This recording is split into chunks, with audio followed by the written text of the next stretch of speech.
3 preuves que ta relation n'est pas terminée. J'ai décidé de faire une vidéo d'après mon expérience dans laquelle je vais te livrer, selon moi, les 3 cas de figure, en fait, 3 preuves qui peuvent t'amener à penser que réellement ta relation n'est pas finalement terminée de manière définitive.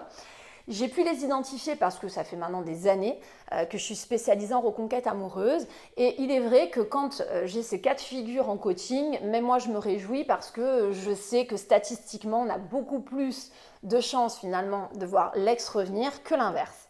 Alors bien sûr, dans les cas de figure que je vais donner, je ne suis pas en train de te dire que ce sera un 100% de réussite, mais par contre, je peux vraiment m'avancer sur le fait que tu feras partie des chanceux si tu te reconnais dans cette vidéo parce que, et je vais t'expliquer pourquoi, tu auras plus de chances que bien d'autres que ton ex finalement soit en mesure de te redonner une chance par la suite.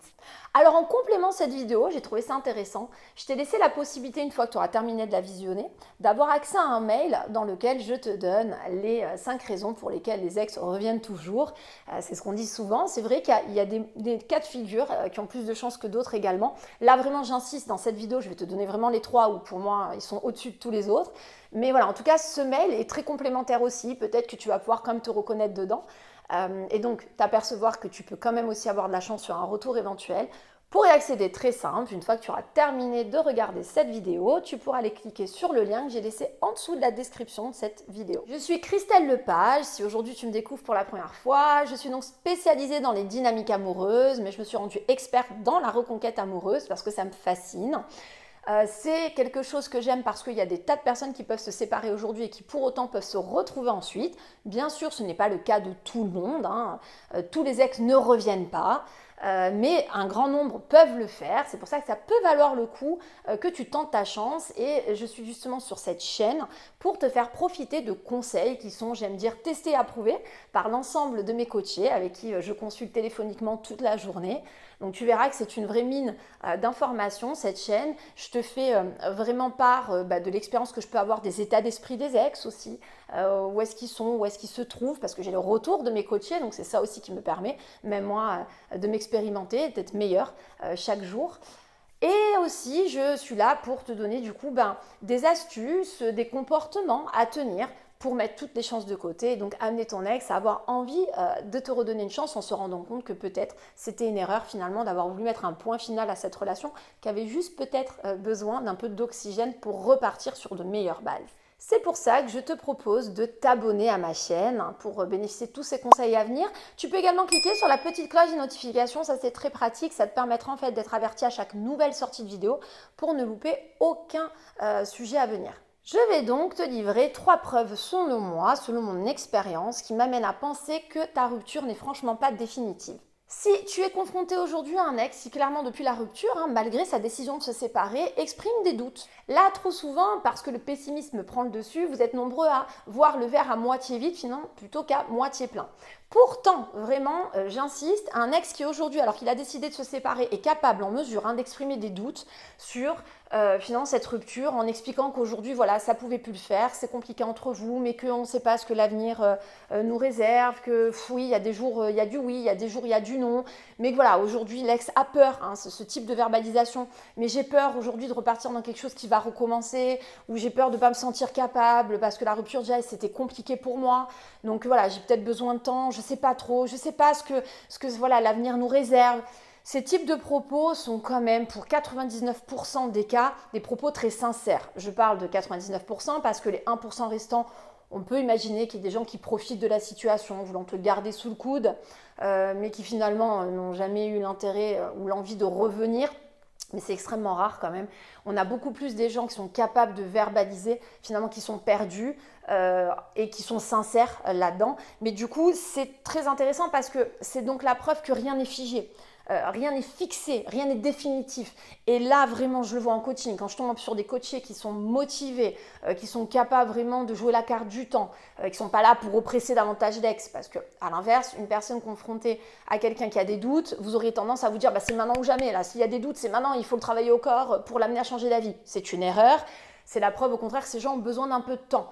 Mais c'est pas parce qu'ils ont besoin d'un peu de temps que toi tu dois arrêter de bosser de ton côté, et tu peux au contraire mettre plein de choses en place bénéfiques pour consolider vos liens, ramener justement l'ex un petit peu à s'apaiser vous concernant, sans parler de reconquête du coup. Mais voilà, il y a vraiment plein de choses à faire, que tu peux retrouver d'ailleurs sur ma chaîne, dans d'autres vidéos, mais il y a vraiment plein de choses à faire si tu es confronté à un ex aujourd'hui qui exprime des doutes par rapport à vous deux, parce qu'il y a plus de chances finalement que ton ex te redonne une chance si tu as bien manœuvré, si tu as su bien prendre du recul aussi sur la situation, parce qu'il est important aussi de quand même te dire que peut-être que ton ex est perdu ou a des doutes, mais peut-être que ça vient aussi de rater que tu as pu faire durant votre relation amoureuse. Donc il faut aussi te remettre en question, aller checker un petit peu tout ce que tu aurais pu mal faire et sur quoi tu pourrais justement travailler aujourd'hui pour assurer ton ex par rapport à ça.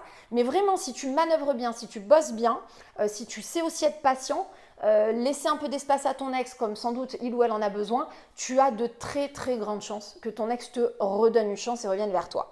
Donc c'est pour ça que même moi, quand j'ai ce type de cas de figure, j'adore proposer mon aide, m'engager du coup vraiment sur quelque chose d'un peu plus long, plutôt qu'une seule séance, parce que je sens qu'on peut faire quelque chose et on peut amener l'ex du coup à relancer la relation amoureuse. Le deuxième cas de figure, c'est lorsque ton ex te quitte pour te faire réagir. Alors là, ça peut paraître un peu compliqué à ressentir, ce qui n'est pas faux, parce que c'est souvent moi qui vais te déceler pendant mes coachings personnalisés. Mes coachés sont un peu perdus, ça ne se rendent pas forcément compte. Donc pour t'aider à l'identifier, c'est quand tu es confronté à quelqu'un qui donc, alors déjà ça va se faire de manière très impulsive, la rupture, c'est-à-dire que 2 jours avant, 3 jours avant, il ne se passe absolument rien. Ou en tout cas, voilà, tu avais quand même une relation qui paraissait fonctionner. J'en ai qui me rapportent avoir eu des rapports intimes la veille de la rupture. Il y en a où il y a carrément des billets qui ont été pris pour les vacances qui arrivent dans 2 mois. Enfin bref, on se rend compte que la réaction a peut-être été un peu impulsive quand même. Mais surtout, tu as quelqu'un qui, alors qu'il vient de te signifier qu'il souhaitait se séparer de toi, est beaucoup à vouloir appuyer sur qu'est-ce qui ne va pas. Donc en fait, la personne te dit « je me sépare de toi le lundi », et pourtant le mardi, mercredi, jeudi, vendredi, samedi, dimanche, va te dire « tu sais, ça, il fallait que j'aurais voulu que tu sois comme ça, t'as jamais compris quand j'attendais ça de toi, voilà, et puis tu vas te prendre en main un peu, c'est quand tu vas faire quelque chose, parce que voilà, tu vois, de toute façon, tu comprendras jamais ce que je te dis, je vois bien que tu es trop centré sur toi pour comprendre ce que je ressens. » En fait, c'est une façon, c'est un appel au secours d'une certaine façon, c'est une façon donc de venir vraiment voir si tu as compris pourquoi aujourd'hui ton ex a décidé de rompre et d'aller tâter le terrain, voir si tu es capable ou en mesure finalement de répondre à, d'une certaine façon, ses attentes. Et c'est pas vraiment, alors ça peut paraître violent parce qu'on se dit, bon, c'est jouer du coup avec mes émotions. Pas forcément, c'est des gens qui aussi des fois pensent que de toute façon, quand elle te parlait, tu n'entendais pas, ou qu'il te faut une bonne grosse secousse pour réaliser aujourd'hui que tu vas devoir travailler sur toi ou faire des efforts, quoi, ou tout simplement entendre ce qui t'est demandé depuis déjà des mois, pour pas dire des années, pour certains. Et du coup, moi, souvent, en coaching, c'est ce que je dis, c'est quand même de bonne guerre. D'autant qu'on se rend compte, je suis la première à le voir, que parfois c'est parce qu'il y a eu une rupture amoureuse que vous êtes en mesure de tout remettre en question et de vous rendre compte que oui, il y avait des trucs qui n'allaient pas. Et que si finalement l'ex n'avait pas parlé de rupture amoureuse, vous seriez resté statique et voilà, un peu avec vos œillères à continuer la relation, parce qu'après tout, vous, les choses vous allez. Donc il n'y avait pas de raison de s'intéresser finalement aux besoins de l'autre. Donc c'est assez révélateur, et ça encore, quand j'y suis confrontée, quand je sens vraiment que l'ex en fait c'est punitif du coup, la rupture c'est vraiment un gros ras-le-bol, mais une grosse secousse, et que pourtant j'ai pas l'ex qui est sorti du paysage, qui est très présent. Alors j'ai un autre exemple concret, tu demandes plus rien parce que tu es abasourdi par la rupture, et pourtant tu as l'ex qui t'envoie des textos mais pour te reparler de ça, pour te redire voilà, te rends compte quand même quel gâchis, on en est là, c'est à cause de toi, j'ai pas réussi à dormir cette nuit quand j'y repense, quand je vois tout ce qu'on aurait pu devenir tous les deux, mais parce que t'as jamais su m'écouter, aujourd'hui voilà, on va devoir se séparer, vendre l'appartement, parce que ça va jusque là, et en réalité, voilà, dans l'approche, on s'aperçoit que là c'est une secousse, et c'est réveille-toi, allez, vas-y, fais ce qu'il faut, prends-toi en main, entends ce que je suis en train de te dire, quoi.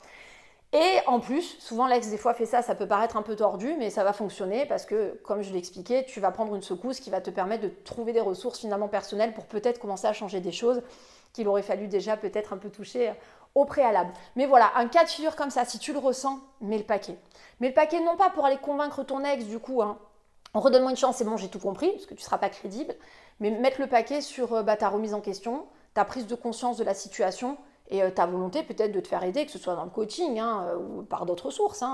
Peut-être les hypnoses, des fois ericksoniennes qui marchent très bien, moi j'en conseille, voilà, pour aider les gens qui ont eu des problèmes des fois de possessivité ou des gens qui étaient trop nerveux. Enfin voilà, il y a plein de choses. Aujourd'hui, tu peux te faire aider en parallèle pour justement, si tu es d'accord, bien sûr, avec les reproches qui ont été faits, te prendre en main, sincèrement, parce que tu peux vraiment du coup te retrouver avec un ex une fois qu'il va constater que ça y est, tu as mis des choses en place et que tu as vraiment compris, ça peut valoir le coup du coup de te redonner une chance, parce que dans le fond, c'est quelqu'un qui a encore des sentiments et qui n'avait pas envie que la relation s'arrête. C'est juste que voilà, cette personne ne s'épanouissait plus à tes côtés à cause de tout ça, et que pourtant, si demain tu deviens une meilleure version de toi-même, cette personne a tout à gagner de continuer sa relation ou de la reprendre en tout cas là où elle a été laissée. Troisième cas de figure, la rupture se fait, ton ex a l'air décidé, voilà, donc les jours passent et pourtant ton ex est à l'initiative, j'insiste, l'initiative de tous vos contacts. Là encore, j'en ai quand même en coaching et c'est quand même assez étrange. Alors même pour ceux qui vivent encore sous le même toit, parce que j'ai ces cas de figure, des séparations, la personne dit je veux te quitter et pourtant ils sont encore sous le même toit, avec des enfants en commun. La logique, c'est que ton ex, surtout après une rupture, aura tendance à vouloir prendre un petit peu le large. Non pas qu'il va y passer à autre chose tout de suite, c'est pas ce que je dis, ou t'oublier tout de suite, mais c'est logique, on se sépare, on n'a pas envie de se coller à la personne. Déjà parce qu'on n'a pas envie de voir la personne malheureuse, on n'a pas envie de se confronter à quelqu'un qui va tenter de vouloir nous faire changer d'avis.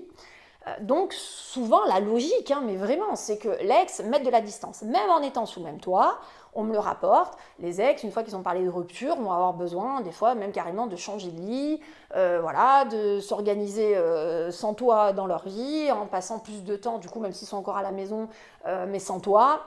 Bref, ça se ressent, les week-ends avec les enfants sans toi, on va ressentir qu'il y a besoin un petit peu de mettre de la distance, ce qui est complètement normal. Donc là, si en plus tu te retrouves confronté à quelqu'un qui, malgré cette séparation, est à l'initiative des contacts, prend des nouvelles, on a des nouvelles du genre oui, coucou, je veux savoir comment ça va, toi, depuis la rupture, ouais, ça va, tu ressens bien les choses, enfin, tu sais, tu peux te confier à moi, tu peux me parler. Alors, j'ai des cas de figure, on va me dire, c'est amusant, ah, mais c'est de la pitié, c'est parce que mon ex s'inquiète pour moi. Pas vraiment. C'est terrible ce que je vais dire. Et d'ailleurs, je pense que c'est même normal finalement, mais un ex, quand il se sépare, il va plus avoir tendance à être égoïste. Et c'est même mieux pour lui, finalement. On décide de rompre, on ne va pas pouvoir porter la peine de l'autre. C'est pas finalement très malin de faire ça. Donc, la logique, c'est plutôt qu'elle n'a pas à se soucier de toi, il n'a pas à s'inquiéter de tes ressentis, donc à t'envoyer ce type de message. J'ai aussi les messages du genre « un coucou, bon bah voilà, je voulais quand même voir avec toi, si on pouvait rester en bons termes ». C'est ton ex qui décide de rompre et qui te propose limite une amitié ou qui a tendance à te faire sentir qu'elle n'a pas envie de couper les ponts. Voilà. On va avoir aussi des types de messages où carrément certains on propose de se revoir éventuellement, mais attention, tout bien tout honneur quand on entend l'ex. Voilà, là c'est des choses où pour moi c'est mi-figue mi-raisin. Je pense que c'est une couverture aussi de quelqu'un qui n'arrive tout simplement pas à vraiment couper les ponts, à couper le contact, le lien encore très fort. Alors, il peut y avoir quelque chose de sous-jacent, comme ce que j'évoquais tout à l'heure, une personne qui a quand même des doutes, mais qui n'est pas en mesure de l'exprimer, qui ne va pas oser te le dire, mais qui ne veut pas complètement couper les ponts, parce qu'il a besoin de se dire que si jamais il y avait une erreur de son côté ou l'envie de revenir, ce sera plus simple. Ou aussi la peur de te perdre, en se disant je me sépare, mais si jamais c'est mon ex finalement qui refait sa vie, est-ce que je suis vraiment prête ou prêt à ça ? Mais en tout cas, ça reste quelque chose pour moi de très révélateur, où là encore, je le répète, je ne parle pas de manipulation, je ne parle pas d'un ex où votre relation elle était saine et du jour au lendemain il te dit au revoir, puis après il t'envoie des textos pour te garder sous le coude, ou là on a affaire à quelqu'un qui est un peu profiteur, forcément ça ne va pas me plaire. Moi je te parle de quelqu'un où il y a peut-être eu des erreurs de ton côté aussi, où vraiment la relation elle manquait de peps. J'ai des cas de figure où c'est juste une routine qui vous a perdu en fait. Et du coup l'ex aujourd'hui décide de partir, mais on se rend compte qu'elle n'arrive pas à couper les ponts, qu'il n'arrive pas vraiment à briser le contact. Et du coup, on se retrouve avec des personnes qui sont sincères, qui sont pas nocives, pas manipulatrices. Et ce sont des personnes qui tout simplement, voilà, il y a encore un lien, un affect qui est très poussé. Et à ce moment-là, ça peut valoir le coup de vite prendre du recul, d'essayer de comprendre pourquoi aujourd'hui vous en êtes là, de voir ce que toi tu peux faire de ton côté pour peut-être envoyer l'image qui est nécessaire pour que ton ex se réconcilie justement avec le fait qu'il puisse plus être heureux à tes côtés et puisse être amené du coup à changer d'avis vous concernant. Mais ça, là encore vraiment, c'est des cas de figure où quand moi en coaching, lors de la première séance, quand je dois évaluer les situations, on me rapporte ça. Déjà, je pose plein de questions pour vraiment être sûre. Donc, et qu'on me dit, ah oui, oui, bah, si, c'est bien elle hein, qui prend des nouvelles. Alors, pareil, je disais tout à l'heure, des enfants en commun. Même si c'est pas que pour les enfants, si c'est quelqu'un qui vraiment vient pour demander des nouvelles te concernant, qui s'intéresse à toi et qui est toujours vraiment à l'initiative hein, des prises de contact, enfin je veux dire, même quand on a des enfants en commun, l'ex n'est pas en mesure de faire ça. Oui, il va prendre des nouvelles des enfants, mais il ne va pas venir tout le temps auprès de toi te solliciter. Donc moi, quand j'ai ça, souvent vraiment, on essaie vraiment de déterminer sur quoi on va pouvoir travailler. Parce que je sais qu'il y a de grandes chances, il y a plus de chances en fait que l'ex revienne plutôt que se retrouver confronté à un échec. Alors je te rappelle quand même, parce que si jamais toutefois tu ne te retrouves pas dans ces 3 cas de figure, il y a d'autres pistes qui peuvent être sympas aussi, hein, qui laissent entendre que l'ex serait amené à revenir. Donc en complément de cette vidéo, je t'ai laissé avoir accès à un mail dans lequel je donne les raisons pour lesquelles les ex reviennent toujours. Très simple pour y accéder, il suffit de cliquer sur le lien que j'ai laissé en dessous de la description de cette vidéo. Pense au petit like d'encouragement si ce type de vidéo t'intéresse, en fait, ce sujet-là, tu veux que j'en fasse d'autres comme celui-là, alors il suffit de me l'indiquer en likant la vidéo. Tu peux également t'abonner à la chaîne si ce n'est pas déjà fait pour ne louper aucun conseil à venir. Cliquez sur la petite cloche des notifications, très pratique pour être averti à chaque nouvelle sortie de vidéo. Et je te dis à très bientôt pour la suite de mes conseils sur cette chaîne YouTube.